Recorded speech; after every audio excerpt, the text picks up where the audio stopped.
ঠিক, আমি বাংলাদেশ থেকে বলছিলাম। বলেন। আমার যে ছেলে মাদ্রাসায় দিছি, ওর 12 বছর আর কি শেষ হয়ে যাবে ওরা। ও হেফজতে দিছি, ও 11 পারা আর কি মুখস্থ আছে। এখন ওর আমি কিতাবখানা দিই, আর কিতাবখানা দিলে কোন কোন বিষয় একটু পরামর্শ পরামর্শটা দিলে তো ভালো উপকার হতো। পরামর্শ, আসসালামু জি। আলাইকুম। জি, আপনাকে পরামর্শ দেবো যে ছেলে যদি 11 বছর যেহেতু হয়ে গেছে, আর কত বছর বয়স, 12 বছর মনে হয় বললেন, বা 11, তো শুধুমাত্র 11 পারা হয়েছে বলছেন। যদি 14-15-র মধ্যে হাফেজ না হতে পারে, মানে 2-3 বছর মধ্যে প্রোগ্রেসটা কেমন দেখা, উন্নতিটা কেমন তার, সে যদি বছরে কমপক্ষে 10 পারা 15 পারা করে নেয় আর 2 বছরের মধ্যে হাফেজ হয়ে যায় 13-14 বছরের ভিতরে, তাহলে তো ঠিক আছে। কিন্তু দীর্ঘ সময় 5 বছর 7 বছর হেফজ লাগিয়ে দিচ্ছে, আর 17-18 বছর বয়স হয়ে যাবে হেফজ কমপ্লিট করলে, তাহলে হাফেজ বানাবেন না এভাবে। তাহলে হেফজ খানায় দিয়ে হাফেজ বানাবেন না, যখন এত মন্থর গতিতে হেফজ হচ্ছে। কারণ এতে হবে কি, বয়স বেশি হয়ে গেলে তখন ক্লাসে পড়তে গিয়ে ছোট ছোট বাচ্চা তার চাইতে বয়সে কম, ওদের সাথে যখন ক্লাসে ঢুকবে হীনমন্যতায় ভুগবে। এগুলি পরীক্ষিত আমাদের শিক্ষা দপ্তরের ক্ষেত্রে, মাদ্রাসা বা হেফজের।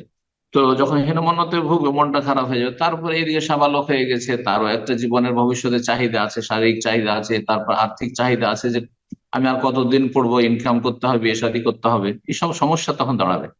যার ফলে দেখা যায় অধিকাংশ হাফেজ গুলো ভালো আলেম হইতে পারে না। এই কথাটা আমার মুখস্থ করেন। আমি ওটা ভারতের কথা বলছি, বাংলাদেশের কথা বলছি, পাকিস্তানের আমার এই তো বলছি, আরব দেশে আলাদা। আরব দেশে ক্লাসের সাথে সাথে হেফজ, আমাদের ছেলে মেয়েরা যেমন ক্লাসও চলছে হেফজও চলছে। প্রতি বছর 5 পারা করে হেফজ করছে আর ক্লাস করছে, দেখা যাচ্ছে যে ক্লাস 8-এ আস্তে আস্তে ও মুখস্থ হয়ে গেছে। 12 বছর, 13 বছর, 14 বছরও যদি হয়ে যায় তাও 15 বছর হলেও অসুবিধা নেই, কারণ ক্লাস চলতে আছে তার, এদিকে মাধ্যমিকে উঠে গেছে আর তার হেফজ কমপ্লিট হচ্ছে, কোনো অসুবিধা নেই।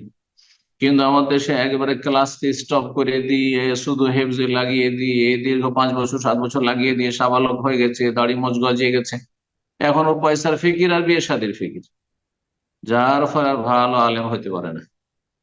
তো আপনি দেখবেন আপনার বাচ্চা যদি ব্রেনি হয় আর তার সাথে মেহনতি হয়, মেধা শক্তি আছে, তাড়াতাড়ি মুখস্থ করতে পারে, আর তার আগ্রহ আছে, আবার অনেকের মেধা শক্তি আছে কিন্তু দুষ্টমি আছে, অলস, পড়বে না।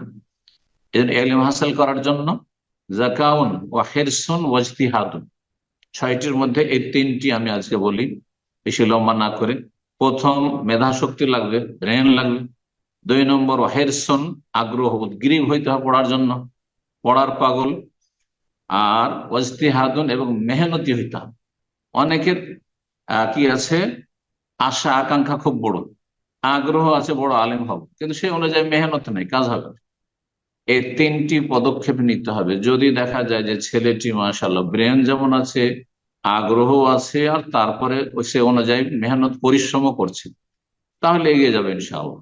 আর যদি এগুলোতে গাফিলতি থাকে, তাহলে টাকা পয়সা দিয়ে ছেলে মেয়ে মানুষ করা যায় না। জি। আর দীর্ঘ সময় লাগিয়েও ছেলে মেয়ে মানুষ করা যায় না। আল্লাহ তৌফিক দান করুন, আল্লাহ সহজ করুন। এখন আপনি বেশি সময় না লাগিয়ে ক্লাসে ভর্তি করে দিবেন, আর তার সাথে যদি হাফেজ হয়ে যায় তো হয়ে গেল আলহামদুলিল্লাহ। যেমন আমি ব্যক্তিগত নিজের কথা বলছি, আমি হেফজ খানায় ভর্তি হয়ে হেফজ করিনি, কিন্তু প্রচলিত আজকালকার হাফেজদের চাইতে ভালো আলহামদুলিল্লাহ মুখস্থ আছে, যতটা কোরআন কারীমের প্রয়োজন আলহামদুলিল্লাহ যে কোনো জায়গা থেকে মুখস্থ আছে। কেউ যদি একটা কালিমা কোথাও কোরআন কারীমে ভুল পড়ে, তো আমি ধরে নিতে পারি যেখানে ভুল পড়ে যাচ্ছে। তো আসল উদ্দেশ্য হচ্ছে এটি, আসল উদ্দেশ্য হচ্ছে এটি। আল্লাহ আমাদের সকলকে তৌফিক দান করুন। বারাকাল্লাহ।